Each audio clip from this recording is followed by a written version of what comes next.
भगवान श्री कृष्ण का जीवन और उपदेश भारतीय संस्कृति, धर्म और दर्शन का एक अमूल्य हिस्सा है। महाभारत में अर्जुन को दिया श्री कृष्ण का उपदेश, जिसे हम गीता के रूप में जानते हैं, केवल एक धर्म ग्रंथ नहीं बल्कि जीवन का मार्गदर्शन है। श्री कृष्ण का जीवन हमें कर्म योग का महत्व सिखाता है। वे कहते हैं, कर्मण्येवाधिकारस्ते मा फलेषु कदाचन, अर्थात तुम्हारा कर्म करने में अधिकार है, फल की चिंता करने का नहीं। इसका अर्थ है कि हमें हर परिस्थिति में अपने कर्तव्यों का पालन करना चाहिए और परिणाम की चिंता नहीं करनी चाहिए। इस उपदेश में श्री कृष्ण ने निष्काम कर्म का महत्व बताया है, जो जीवन में सच्ची सफलता और मानसिक शांति के लिए आवश्यक है। श्री कृष्ण का एक और महत्वपूर्ण उपदेश है, सर्वधर्मान् परित्यज्य मामेकं शरणं व्रज।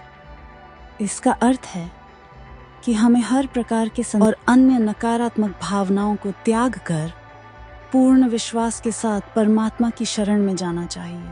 वे बताते हैं कि भगवान को पाने का सबसे सरल मार्ग है अपने मन को शुद्ध करके भगवान के प्रति प्रेम और श्रद्धा में समर्पित करना। श्री कृष्ण ने जीवन में भक्ति, ज्ञान और कर्म का संतुलन बनाए रखने पर भी जोर दिया है। उनका मानना है कि मनुष्य का जीवन सफल तब होता है जब वह भक्ति में अर्पित, ज्ञान में समर्थ और कर्म में निपुण होता है। उन्होंने अपने भक्तों को सिखाया कि जीवन के हर पहलू में समर्पण, ज्ञान और कर्तव्य का समन्वय होना चाहिए। उनकी शिक्षा केवल आध्यात्मिक नहीं बल्कि व्यावहारिक भी है। श्री कृष्ण ने महाभारत के युद्ध में हर व्यक्ति को उसके सही कर्तव्य का मार्ग दिखाया, चाहे वह अर्जुन हो या दुर्योधन।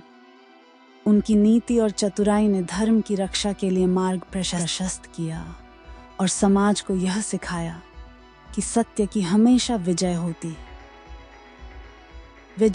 है, चाहे वह मार्ग कितना ही कठिन क्यों न हो।